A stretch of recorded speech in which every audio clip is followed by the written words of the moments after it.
So now we get into the war itself, and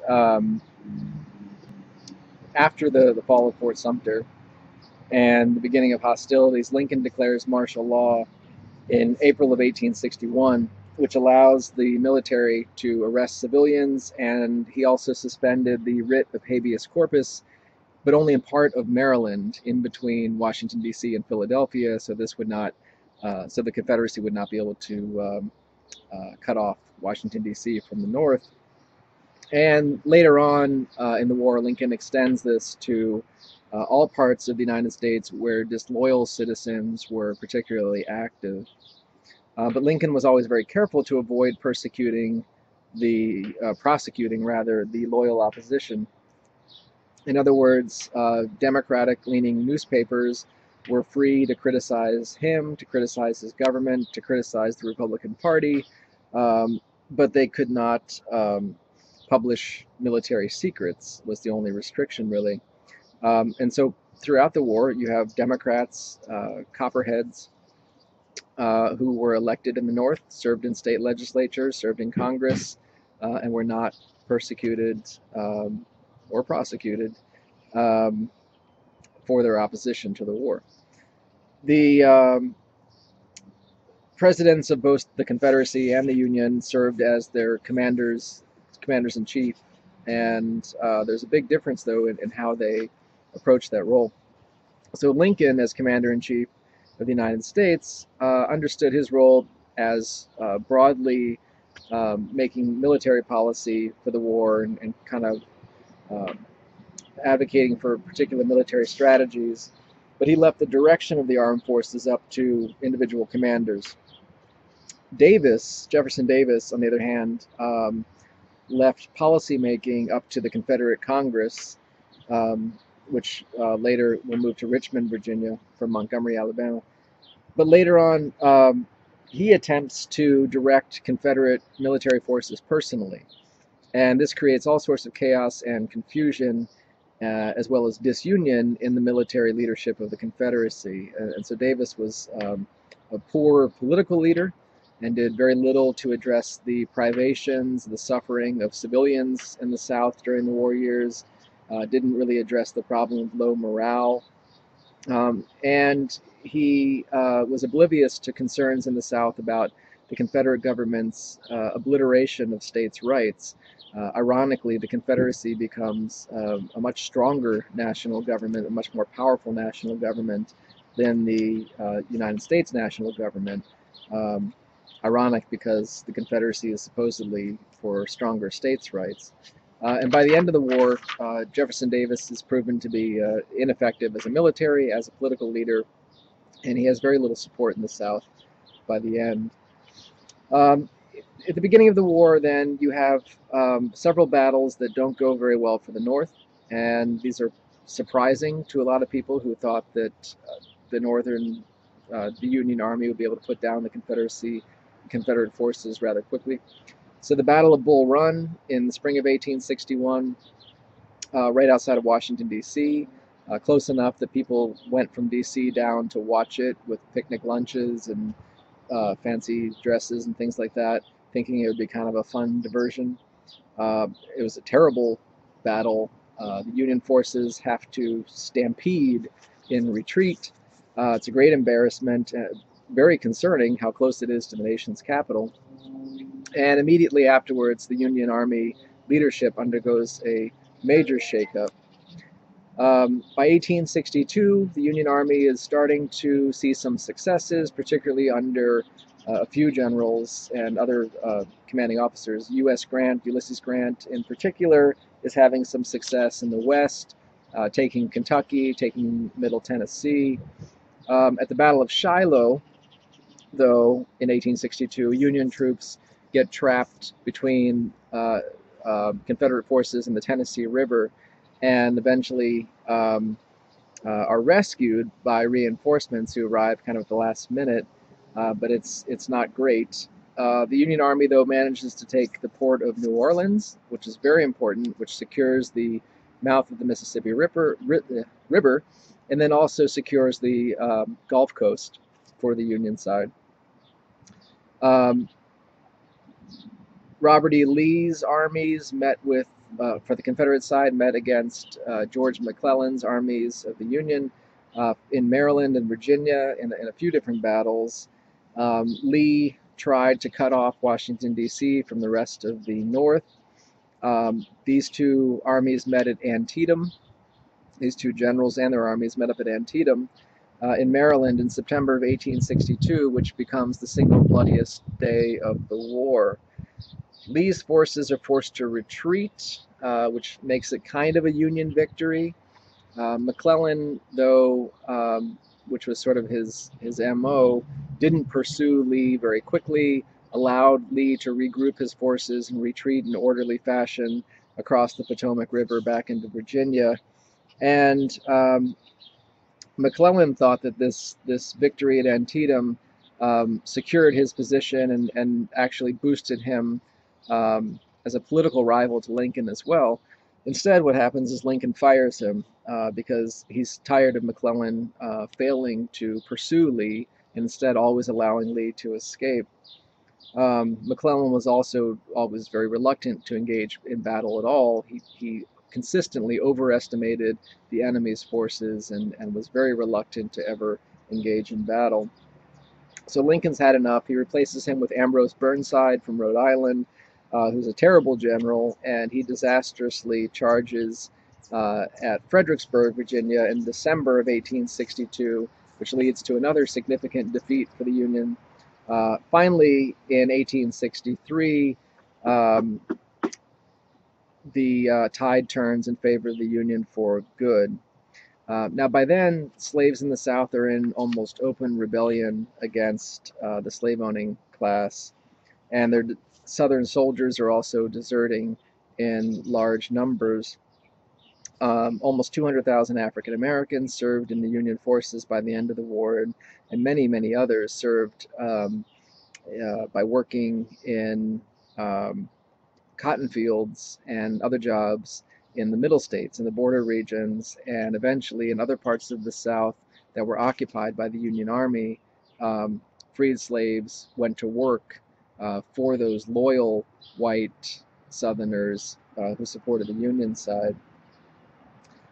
Not everybody was okay with that, and a lot of people in the North, abolitionists, freedmen, objected to putting freed slaves to work on cotton plantations like that.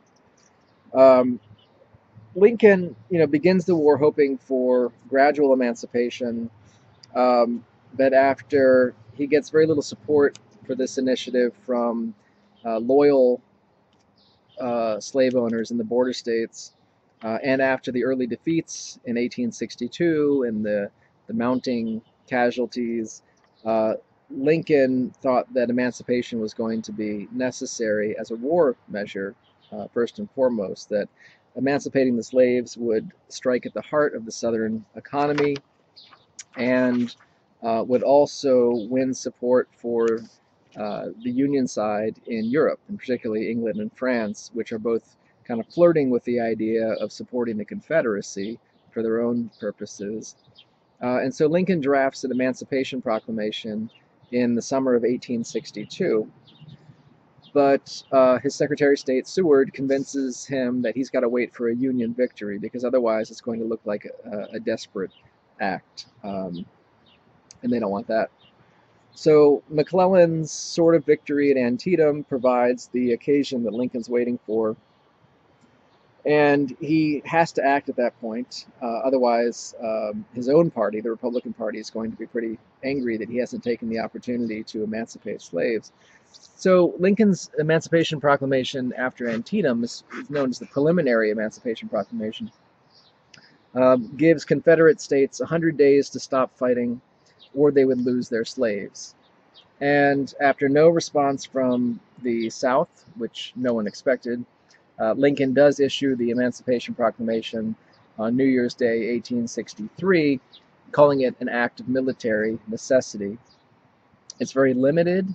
It only abolishes slavery in the states that are in active rebellion against the United States. So only those Confederate states that Lincoln has no control over, that's where the slaves are freed. But its meaning is important because it means that the war would in fact be a war to free the slaves. Emancipation now is at the center of what the conflict is about. It also inspires thousands of individual slaves in the South to seize freedom for themselves, to flee, to fight, and Lincoln then lobbies loyalists in the South to abolish slavery in pro-union areas, and sets up new state governments as the war progresses and as territory is taken in the South by the Union Army. These new state governments have to agree to abolish slavery, otherwise they can't be readmitted to the Union. And eventually he'll push for the amendment to the Constitution, the 13th Amendment, and he puts all of his political energies into getting that amendment passed through Congress. If you haven't seen the movie Lincoln, the Spielberg movie that came out in 2014 or so, that's the focus of that movie is Lincoln's fight for the 13th Amendment. It's worth watching. In the North, you have a lot of resistance to the draft. Both the South and the North institute conscription acts, and the Northern Enrollment Act of March 1863 allowed for a draft, but also allowed wealthy Americans to pay to avoid military service, and that, of course, angered those who could not pay and had to serve. This leads to riots in a number of places, most notably in New York City in July of 1863, and that's the same month that sees the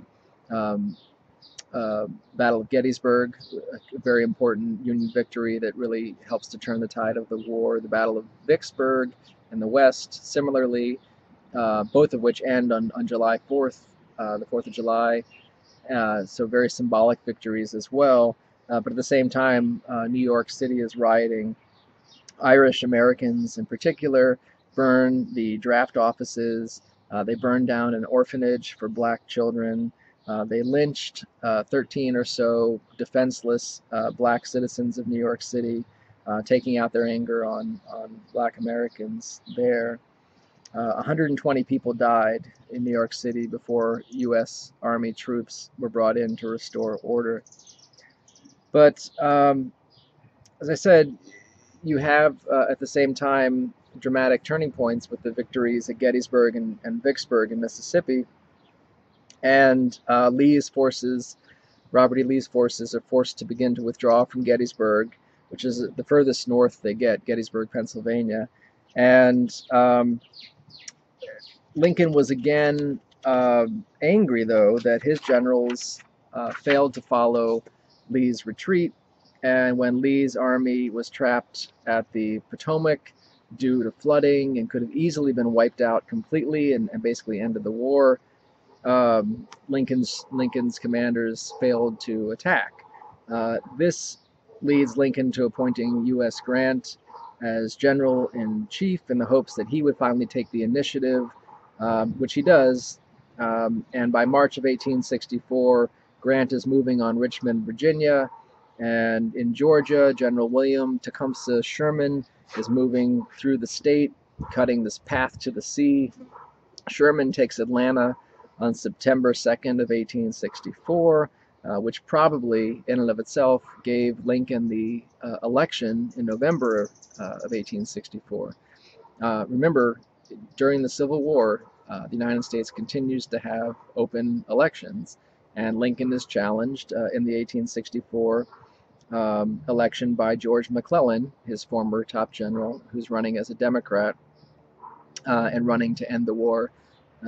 McClellan's platform is to end the war immediately and to allow the South back in the Union with slavery intact. And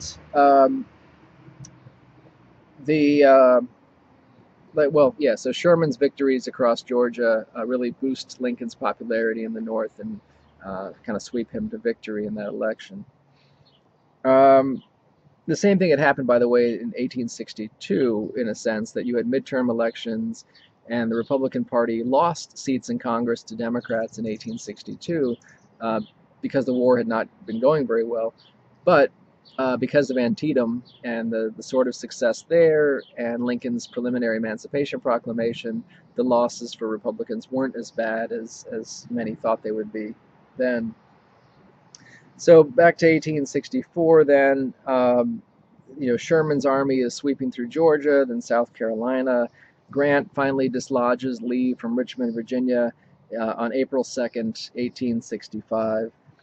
Isolating, cutting Lee off completely a week later after just continually harassing Lee's retreating forces until they're surrounded and forced to give up.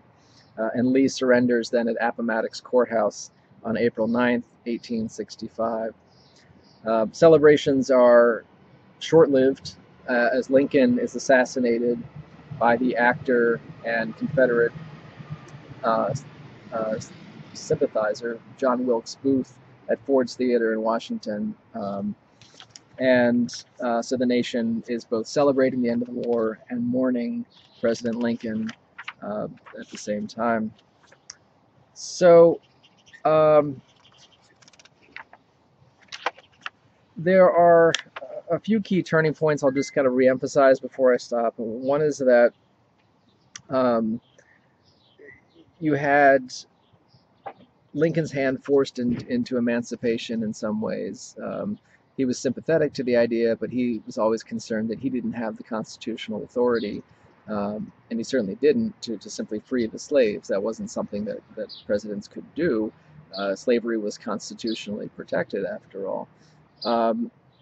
So what sort of starts is the Confiscation Acts, and this came about as African American slaves freed themselves by running away and joining up with Union forces in a few different places. And what they would do is essentially volunteer to work at the camps, and later on also push to serve in the Union Army. But the way that the Union commanders, some of them, dealt with this was to confiscate these people as property of the enemy, which they could do according to the rules of war. And so this then leads Congress to basically adopt the same policy, and they pass a series of confiscation acts that do the same thing. They say that the United States Army can confiscate the property of those who are in open rebellion against the United States. And this is objectionable in some ways because it basically accepts the viewpoint of Southern slave owners that their slaves are their property, but the North uses that against them and uses the law, which again, you've got a Supreme Court even that is pro-slavery here. They use the law against slave owners and through these confiscation acts.